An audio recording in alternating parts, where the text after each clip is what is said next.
One of the things my students say to me quite a bit is, what the heck? Why are we reading about such horrible people? And why are they sometimes heroes of the Old Testament, such as Gideon? Now, next time you're in a hotel room, look in the nightstand and you will probably find Gideon's Bible. There's a group of Protestants who make it their ministry to distribute free Bibles, Protestant Bibles, to hotel rooms all over the world, at least in America. Pretty much every hotel room you go to will have a Gideon's Bible. Sometimes in big cities, they don't. Once I was in a hotel room and they had the Book of Mormon in the nightstand rather than Gideon's Bible. Gideon is famous for people who know Scripture. Well, why would that be? I mean, we've already read about he puts the Lord to the test 3 times. The Lord calls him out.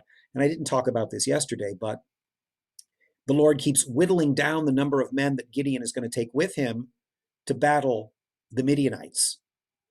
And through various ways, rather than a force of 10,000, Gideon ends up with 300 men.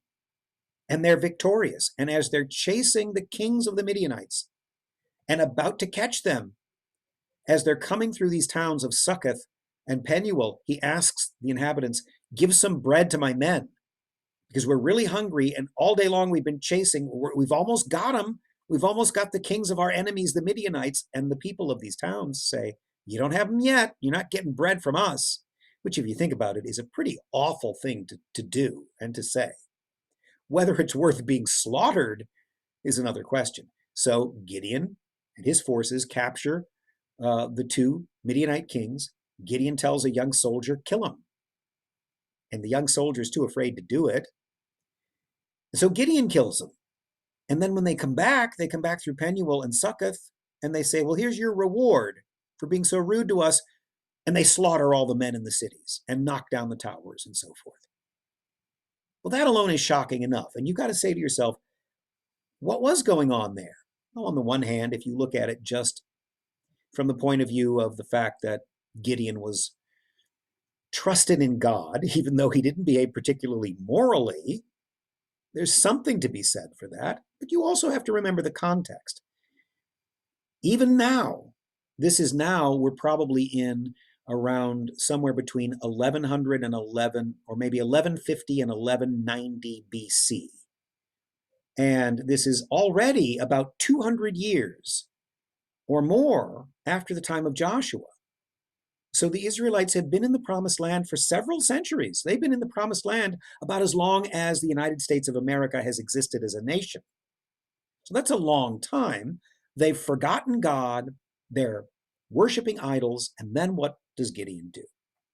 Well, he makes something. He makes an ephod.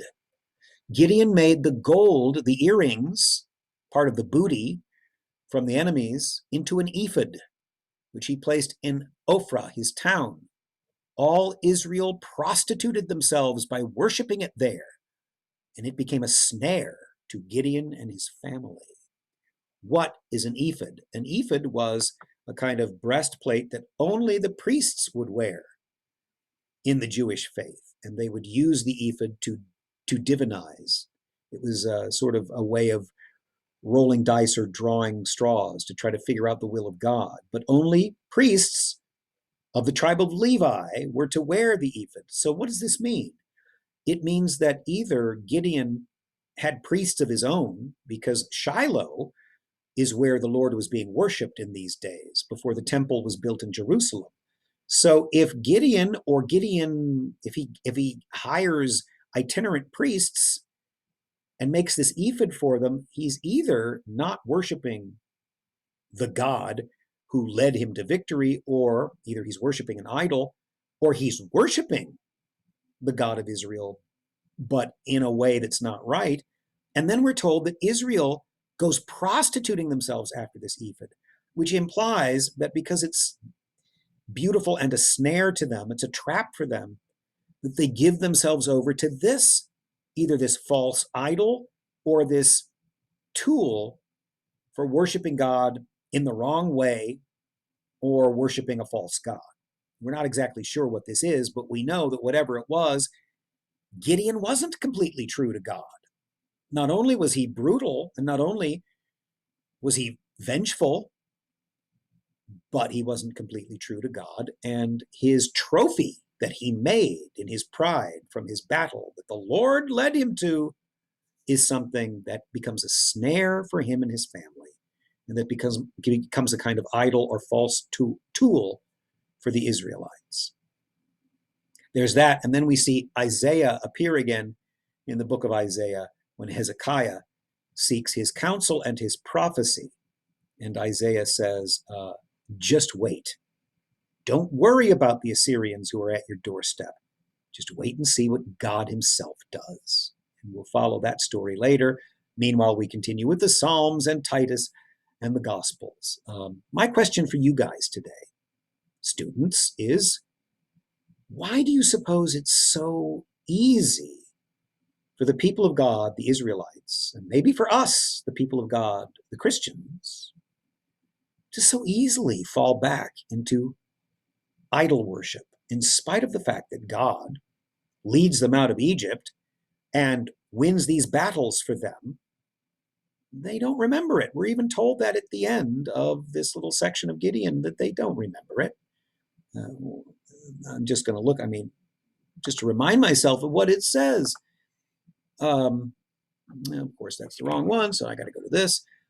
As soon as Gideon died, the people of Israel turned again and whored after the Baals, the false gods of the Canaanites, and made Baal-berith their god. And the people of Israel did not remember the Lord their God, who had delivered them from the land of all their enemies on every side. And they did not show steadfast love to the family of Jerubbaal, that is Gideon, in return for all the good that he had done to Israel. So why? Why is this so easy? Why is this almost second nature? It's like slipping back into an old shoe rather than putting on the new one that might be a little tight or uncomfortable at first.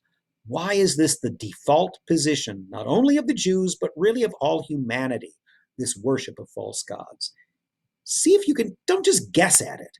And don't just tell me something like, oh, it's because of original sin and they're sinners. Yeah, right. Don't give me a doctrinal answer. Try to give me an answer using your imagination. Try to get inside the experience of humanity throughout history, especially the people of God here in the 12th century BC. Why, psychologically and spiritually, would they do such a thing? See what you can come up with. I'll be eager to see your answers.